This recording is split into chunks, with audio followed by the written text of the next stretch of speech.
ರಾಜ್ಯದಲ್ಲಿ ಇವತ್ತಿನಿಂದ ಎಲ್ಲವೂ ಕೂಡ ದುಬಾರಿ. ಈ ದುಬಾರಿ ದುನಿಯಾದ ಬಗ್ಗೆ ರಾಜ್ಯದ ಜನ ಆಕ್ರೋಶವನ್ನ ವ್ಯಕ್ತಪಡಿಸ್ತಾ ಇದ್ದಾರೆ. ಹಾಲು, ಕರೆಂಟ್ ದರ ಏರಿಕೆಯಾಗಿದೆ. ರಾಜ್ಯದ ಜನ ಕೂಡ ಆಕ್ರೋಶಗೊಂಡಿದ್ದಾರೆ. ನಮ್ಮ ತಲೆಯ ಮೇಲೆ ಚಪ್ಪಡಿ ಕಲ್ಲು ಎಳೆದ್ರು ಅಂತ ಕಿಡಿಕಾರ್ತಾ ಇದ್ದಾರೆ. ಫ್ರೀ ಸ್ಕೀಮ್ ಹೆಸರು ಹೇಳಿ ಜನರನ್ನ ದೋಚ್ತಾ ಇದ್ದಾರೆ. 400 ರೂಪಾಯಿ ಅನುಕೂಲ ಮಾಡಿ 5,000 ರೂಪಾಯಿ ಕಿತ್ಕೊಳ್ತಿದ್ದಾರೆ. ಸರ್ಕಾರ 2,000 ಕೊಟ್ಟರು 5,000 ಖರ್ಚಾಗ್ತಾ ಇದೆ. ಬೆಲೆ ಏರಿಕೆ ಮಾಡಿ ಜನರಿಂದಲೇ ಸುಲಿಗೆ. ಇದು ರಾಜ್ಯದ ಜನ ಹೇಳ್ತಾ ಇರುವಂತಹ ಮಾತು. ಹಾಲು, ಮೊಸರು, ಕರೆಂಟ್ ಎಲ್ಲವೂ ಕೂಡ ದುಬಾರಿಯಾಗಿದೆ. ಟೋಲ್ ದರ ಹೆಚ್ಚಳ ಆಗಿದೆ. ಅಷ್ಟೇ ಯಾಕೆ, ಕಸಕ್ಕೂ ಕೂಡ ದುಡ್ಡು ಕೊಡುವಂತಹ ಪರಿಸ್ಥಿತಿ ಬಂದಿದೆ. ಇಂತಹ ಸಂದರ್ಭದಲ್ಲಿ ರಾಜ್ಯದ ಜನ ತಮ್ಮ ಆಕ್ರೋಶವನ್ನ ವ್ಯಕ್ತಪಡಿಸ್ತಾ ಇದ್ದಾರೆ. ನಮ್ಮ ತಲೆ ಮೇಲೇನೆ ಚಪ್ಪಡಿ ಕಲ್ಲು ಎಳೆದಿದ್ದಾರೆ ಅಂತ ಕಿಡಿಕಾರಿದ್ದಾರೆ. ದುಬಾರಿ ದುನಿಯಾದಲ್ಲಿ ಇವತ್ತಿನಿಂದ ಎಲ್ಲವೂ ಕೂಡ ಹೆಚ್ಚಾಗ್ತಾ ಇವೆ. ಏನು ಪ್ರತಿಯೊಂದು ಬೆಲೆಗಳು ಕೂಡ ಜಾಸ್ತಿ ಆಗ್ತಾ ಇರ್ತಕ್ಕಂಥದ್ದು. ಅದಕ್ಕೆ ಸೇರ್ಪಡೆ ಆಗಿರ್ತಕ್ಕಂಥದ್ದು ನಂದಿನಿ ಹಾಲು. ನಂದಿನಿ ಹಾಲನ್ನ ಇವತ್ತಿನಿಂದ ಪಡೆಯುವಂತ ಗ್ರಾಹಕರೇನಿದ್ದಾರೆ ಅವ್ರಿಗೂ ಕೂಡ ಇವತ್ತು ಬೆಲೆ ಏರಿಕೆಯ ಶಾಕ್ ಎದುರಾಗ್ತಾ ಇರ್ತಕ್ಕಂಥದ್ದು. ಬೆಳಗ್ಗೆಯಿಂದನೂ ಕೂಡ ನಾವು ಗಮನಿಸಬಹುದು, ಸಾಕಷ್ಟು ನಂದಿನಿ ಬೂತ್ಗಳಲ್ಲಿ ಎಲ್ಲ ಜನ ಹಾಲು ಮೊಸರನ್ನ ಏನ್ ತೆಗೆದುಕೊಂಡು ಹೋಗ್ತಾರೆ ಅಂತಹವರ ಮನಸ್ಸಲ್ಲಿ ಇರ್ತಕ್ಕಂತಹದ್ದು ಒಂದೇ ಕೂಡ ಬೆಲೆ ಏರಿಕೆಯ ಒಂದು ಬೇಜಾರು. ಬನ್ನಿ ಗ್ರಾಹಕರ ತರ ಮಾತಾಡ್ಸೋಣ. ಸರ್, ಇವತ್ತಿನಿಂದ ಹಾಲಿನ ದರ 4 ರೂಪಾಯಿ ಜಾಸ್ತಿ ಆಗ್ತಾ ಇದೆ. ಸರ್, ಏನು ಅನ್ಸುತ್ತೆ ಸರ್? ಇವತ್ತಿಂದ ಅಂತ ಮಾತ್ರ ಅನ್ಕೋಬೇಡಿ. ನಮ್ಮ ದೇಶದಲ್ಲಿ ಪ್ರತಿ ವರ್ಷ ಇನ್ಫ್ಲೇಷನ್ ಲೆಕ್ಕಕ್ಕೆ ಬಂದರೆ 6-7% ಬರುತ್ತೆ.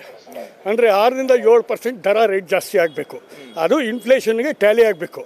ಆದರೆ ನಮ್ಮ ಈಗ ಇರ್ತಂಥ ಸರ್ಕಾರ ಫ್ರೀ ಬೀಸ್ ಕೊಟ್ಟು ಈಗ 1 ವರ್ಷದಲ್ಲಿ ಬರೀ ಹಾಲು ಮೊಸರು ಮಾತ್ರ ಅಲ್ಲ, ಒಂದು ರಿಜಿಸ್ಟ್ರೇಷನ್ ಇರ್ಬೋದು, ಯಾವ್ಯಾವ ಜಾಸ್ತಿ ಆಗಿದೆ ಅಂತ ನಮಗಿಂತ ಚೆನ್ನಾಗಿ ಮೀಡಿಯಾದವ್ರು ನಿಮ್ಗೆ ಗೊತ್ತಿದೆ. ಆದರೆ ಆ 7% ಇವರೇನೋ 14 ಸತಿ 15 ಸತಿ ಫೈನಾನ್ಸ್ ಮಿನಿಸ್ಟರ್ ಆಗಿ ಮಂಡಿಸಿದ್ದೀನಿ ಅಂದ್ರಲ್ಲ, ಇದೇನಾ? ಇನ್ಫ್ಲೇಷನ್ ಬಗ್ಗೆ ಗೊತ್ತಿಲ್ವಾ? ದೇಶದಲ್ಲಿ ಎಷ್ಟು ನಡೀತಿದೆ ಅಂತ? ರಾಜ್ಯ ಸರ್ಕಾರ ನೌಕರರುಗಳಿಗೆ ತುಟ್ಟಿ ಎಷ್ಟು ಕೊಡ್ತಾರೆ? ಹಾಗಾದರೆ ಇವರು 30% ಕೊಡ್ತಾರಾ ತುಟ್ಟಿ? ಹಾಲು 4 ರೂಪಾಯಿ ಜಾಸ್ತಿ ಆಗಿಲ್ಲ. 1 ವರ್ಷದಲ್ಲಿ ಎಷ್ಟು ಸತಿ ಆಗಿದೆ ಅಂತ ಯೋಚನೆ ಮಾಡಿ. ಎಷ್ಟು % ಜಾಸ್ತಿ ಆಗಿದೆ ಮೂಲ ದರಕ್ಕೆ? 1.5 ವರ್ಷದ ಕೆಳಗಡೆ ಅವ್ರು ಬಂದಲ್ಲ ಸರ್ಕಾರಕ್ಕೆ, ಆವಾಗ ಹಾಲು ಎಷ್ಟಿತ್ತು, ಇವಾಗ ಎಷ್ಟಿತ್ತು? ಆವಾಗ ಒಂದು ತೊಗರಿಬೇಳೆ ಬಂದ್ಬಿಟ್ಟು 105 ರೂಪಾಯಿ ಇತ್ತು. ಬಿಲ್ಲಿದೆ ನನ್ನ ಹತ್ರ, ಶಿವಲಿಂಗ ಬ್ರ್ಯಾಂಡು. ಇವತ್ತೆಷ್ಟಿದೆ?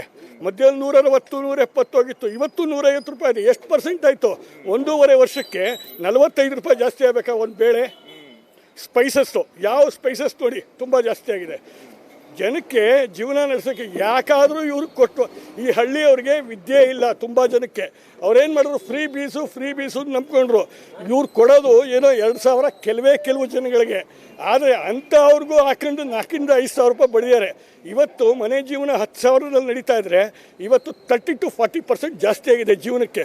ದಾಖಲೆ ಬಜೆಟ್ ಮಾಡಿದಂತಹ ಸಿದ್ದರಾಮಯ್ಯನವರು ಅಂದ್ರೆ ಜನ ಕೊಟ್ಟಿದ್ದೇನೋ ಕೊಟ್ಟಿದ್ದೇನು ಗೊತ್ತೇ? ತಲೆ ಮೇಲೆ ಚಪ್ಪಡಿ ಕಲ್ಲು ಎಲ್ಲ ಜನಾಂಗಕ್ಕೂ. ಈವನ್ ಬಡವ್ರಿಗೆ ಹೆಲ್ಪ್ ಮಾಡಿದ್ದಾರೆ ಅಂತ ತಿಳ್ಕೊಬೇಡಿ. ಬಡವ್ರಿಗೆ ಏನಾಯ್ತು, ಅವ್ರಿಗೂ 2,000 ರೂಪಾಯಿ ಕೊಟ್ಟರು ಅಂತ ಇಟ್ಕೊಳ್ಳಿ, ಕೊಟ್ಟಿದ್ದಾರೆ ಅಂತ ಇಟ್ಕೊಳ್ಳಿ. ಕೆಲವ್ರಿಗೆ ಪಾಪ ಬಂದಿದೆಯಲ್ಲ, ಅದು ಸರಿಯಾಗಿ ಬರ್ತಾ ಇಲ್ಲ ಅನ್ನೋದು ನಿಮಗೂ ಗೊತ್ತು. ಮತ್ತೊಬ್ರು ಇದ್ದಾರೆ, ಅವ್ರನ್ನ ಕೇಳೋಣ. ಸರ್, ಇವತ್ತಿನಿಂದ ಹಾಲಿನ ದರ ಸೇರಿದಂತೆ ಸಾಕಷ್ಟು ಎಲ್ಲ ಬೆಲೆ ಏರಿಕೆಗಳು ಜಾಸ್ತಿ ಆಗ್ತಾ ಇದೆ. ನಿಮ್ಮ ಬದುಕು ಹೇಗಾಗ್ತಾ ಇದೆ ಸರ್? ಎಲ್ಲ ಕಷ್ಟ ಸರ್, ಕಷ್ಟ ಇದಾಗ್ತಾ, ತೊಂದರೆ ಆಗ್ತಾ ಇದೆ. ಎಲ್ಲ ಮಿಡ್ಲ್ ಕ್ಲಾಸ್ ಪೀಪಲ್ಗಂತೂ ತುಂಬ ತೊಂದರೆ. ಓಕೆ ಸರ್, ಈಗ ಈ ಹಾಲಿನ ದರ ಇವತ್ತಿನಿಂದನೂ ಜಾಸ್ತಿ ಆಗ್ತಾ ಇದೆ. ಈಗಾಗಲೇ ಕೂಡ ಮೊದಲು ಕೂಡ ಜಾಸ್ತಿ ಆಗಿತ್ತು, ಬೇರೆವೆಲ್ಲ ಜಾಸ್ತಿ ಆಯಿತು. ಗ್ರಾಹಕರು ನಿಮ್ಮ ಹತ್ರ ಬಂದು ಏನಂತ ಕೇಳಿ ತಗೊಂಡು ಹೋಗ್ತಾ ಇದ್ದಾರೆ, ಏನು ಬರ್ತಾ ಇದೆ ಸರ್ ರೆಸ್ಪಾನ್ಸ್? ಸರ್, ಹಾಲು ಎಷ್ಟು ಜಾಸ್ತಿ ಆಗಿದೆ ಏನು ಅಂತ ಎಲ್ಲ ಕೇಳ್ತಾ ಇದ್ದಾರೆ. ಈಗ ಮಧ್ಯಾಹ್ನ 10 ಗಂಟೆ ಬರುತ್ತಲ್ಲ, ಆ ರೂಟಲ್ಲಿ ಜಾಸ್ತಿ ಆಗೋದು, ಅದು ಚಾರ್ಟ್ ಕೊಡ್ತಾರೆ. ಈಗ ಇದರಲ್ಲಿ ಮಾಮೂಲಿ ನೈಟ್ ಬಂದಿರೋ ಹಾಲು ಮಾಮೂಲಿ ಸೇಮ್ ರೇಟಿಗೆ ಎಲ್ಲ ಮಾರ್ತಾ ಇದ್ದೀನಿ ಸರ್. ಕ್ಯಾಮ್ರಾ ಪರ್ಸನ್ ನವೀನ್ ಜೊತೆ ಮದುವೆ ಚಿನ್ಕುರುಳಿ, ಏಷ್ಯಾನೆಟ್ ಸುವರ್ಣ ನ್ಯೂಸ್, ಮೈಸೂರು. ಎಸ್, ಇವತ್ತಿಂದ ಒಂದು ಹಂತಕ್ಕೆ ದುಬಾರಿ ದುನಿಯಾ. ಹಲವು ವಸ್ತುಗಳಿಗೆ ಇವತ್ತು ಬೆಲೆ ಏರಿಕೆ ಆಗ್ತಾ ಇದೆ. ಪ್ರಮುಖವಾಗಿ ಹಾಲಿನ ದರದಲ್ಲಿ ಭಾರಿ ಪ್ರಮಾಣದಲ್ಲಿ ಏರಿಕೆ ಆಗ್ತಾ ಇದೆ. ಕರೆಂಟ್ ಬಿಲ್ ಏರಿಕೆ ಆಗ್ತಾ ಇದೆ. ಟೋಲ್ನ ಶುಲ್ಕದಲ್ಲಿ ಏರಿಕೆ ಆಗ್ತಾ ಇರುವಂಥದ್ದು. ಪ್ರಮುಖವಾಗಿ ಹಾಲಿನ ದರವನ್ನು ನೋಡಿದರೆ, ನಾನೀಗ ಮಂಗಳೂರಿನ ಸ್ಟೇಟ್ ಬ್ಯಾಂಕ್ ಬಳಿ ಇರುವಂಥ ಒಂದು ನಂದಿನಿ ಮಿಲ್ಕ್ ಪಾರ್ಲರ್ ಬಳಿ ಇದ್ದೀನಿ. ನೀವು ದೃಶ್ಯಗಳಲ್ಲಿ ಗಮನಿಸಬಹುದು. ಸಹಜವಾಗಿ ಪ್ರತಿನಿತ್ಯ ಬೆಳ್ಳಂಬೆಳಗ್ಗೆ ಈ ಒಂದು ಹಾಲು ಅನ್ನುವಂಥದ್ದು ಎಲ್ರಿಗೂ ಕೂಡ ಬಹಳ ಎಸೆನ್ಷಿಯಲ್ ಆದಂಥ ಐಟಮ್. ಹಾಗಾಗಿ ಇವತ್ತು ಲೀಟರ್ಗೆ 4 ರೂಪಾಯಿಯ ಒಂದು ಏರಿಕೆಯಲ್ಲಿ ಹಾಲಿನ ದರದಲ್ಲಿ ಕಂಡು ಬಂದಿರುವಂಥದ್ದು. ಹಾಗಾದ್ರೆ ಇದರ ಬಗ್ಗೆ ಪಬ್ಲಿಕ್ ಏನು ಹೇಳ್ತಾರೆ ಅನ್ನುವಂಥದ್ದನ್ನು ಅವರ ಒಪಿನಿಯನ್ ಅನ್ನು ಕೇಳುವ. ಸರ್, ಈಗ ಹಾಲಿನ ದರದಲ್ಲಿ ಏರಿಕೆ ಆಗಿರುವಂಥದ್ದು ಏನು ಹೇಳ್ತೀರಾ ಸರ್? ವರ್ಷದಲ್ಲಿ 4 ಸಲ ರೇಟ್ ಜಾಸ್ತಿ ಮಾಡಿದರು. ರೈತ ಹೇಗೆ ತಿನ್ನುವುದಂತ ವರ್ಷಕ್ಕೆ ಒಂದು 6 ತಿಂಗಳಿಗೆ ಒಂದು 3 ತಿಂಗಳಿಗೆ ರೇಟ್ ಎಲ್ಲ ರೇಟ್ ಜಾಸ್ತಿ ಮಾಡ್ತಾರೆ ಅವರು. ಡಿಜೆಲ್ ಆಯಿತು, ಹಾಲಿಂದ ಆಯಿತು, ಎಲ್ಲ ವರ್ಧವೂ ಜಾಸ್ತಿ ಮಾಡಿದ್ದಾರೆ. ಹೀಗಾದರೆ ಬಡವರು ಹೇಗೆ ಬದುಕುದಂತೆ. ಸರಿ, ಹಾಲಿನ ದರ ಜಾಸ್ತಿ ಆಗಿದೆ ಅನ್ನುವಂಥದ್ದು ಏನು ಹೇಳ್ತೀರಾ? ನಮ್ಮದು ಹಸು ಇದೆ, 5 ಹಸು ಇದೆ. ಅವನ್ನ 40 ರೂಪಾಯಿ ಕೊಡ್ತಾರೆ 1 ಲೀಟ್ರಿಗೆ. ಅದು ಚೆಕ್ ಮಾಡ್ತಾರೆ. ಚೆಕ್ ಮಾಡೋದಂಗೆ ನೀರಿಗೀರು ಹಾಕ್ತಾರೆ ಅಂತೇಳಿ. ಮತ್ತು ಅದು ಕಷ್ಟ, ತುಂಬ ಕಷ್ಟ ಉಂಟು. ಹಸು ಎಲ್ಲ ತಿಂಡಿ ಹಾಕಬೇಕು, ಅದಕ್ಕೆ ಇದೆಲ್ಲ ಮಾಡಬೇಕು. ಮಾಡಿದ ಮೇಲೆ ಮತ್ತು ಸಾಯಂಕಾಲ ಮತ್ತೆ ಹೋಗುವಾಗ ಅವರು ಚೆಕ್ ಮಾಡ್ತಾರೆ ಹಾಲಿನಲ್ಲಿ. ಓಕೆ, ಅಲ್ಲ ನೀವೆಲ್ಲ ಇಷ್ಟೆಲ್ಲ ಮಾಡಿದ ಮೇಲೆ ನಿಮಗೆ ಅದರ ಹಣ ಸಿಗ್ತಾ ಇದೆಯಾ? ಹಾಂ, ಸಿಗ್ತದೆ. ಇಂದಿನಿಂದ ಹಾಲು, ಮೊಸರು ಎಲ್ಲ ಕೂಡ ದರ ಜಾಸ್ತಿ ಆಗ್ತಾ ಇದೆ. ಹಾಗಿದ್ರೆ ಜನ ಏನು ಹೇಳ್ತಾರೆ ಅಂತ? ಸಾಮಾನ್ಯ ರೀತಿ ನೋಡಿದ್ರೆ ತಿಂಗಳಕ್ಕೆ ಆ್ಯಾವ್ರೇಜ್ ಆಗಿ 1-2 ಲೀಟ್ರ್ ತಗೊಳ್ಳೋರಿಗೆ 70 to 80 ರುಪೀಸ್ ಜಾಸ್ತಿ ಆಗುತ್ತೆ.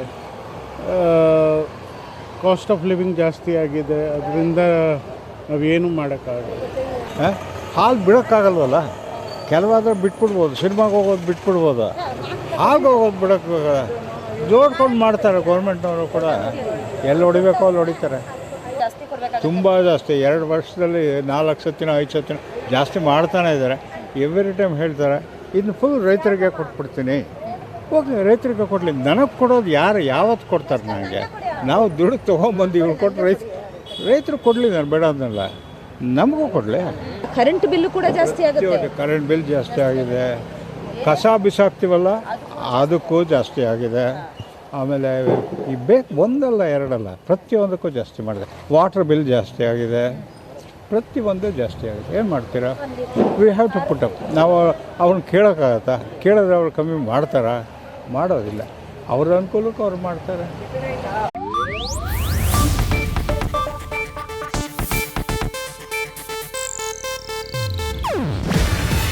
ಇದು ಏಷ್ಯಾನೆಟ್ ನ್ಯೂಸ್ ನೆಟ್ವರ್ಕ್ ಪ್ರಸ್ತುತಿ. ನೀವು ನೋಡ್ತಿದ್ದೀರಾ ಏಷ್ಯಾನೆಟ್ ಸುವರ್ಣ ನ್ಯೂಸ್.